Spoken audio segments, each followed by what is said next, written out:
Türkiye Cumhuriyeti'nin kurucusu Gazi Mustafa Kemal Atatürk vefatının 87. yıl dönümünde düzenlenen tören ve etkinliklerle Mudanya'da özlem ve minnetle anıldı.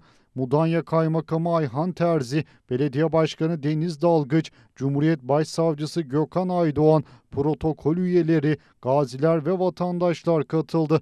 Mudanya'da Atatürk anıtına çelenk sunuldu. Saat 09.05'te sirenler çaldı. 2 dakikalık saygı duruşu yapıldı.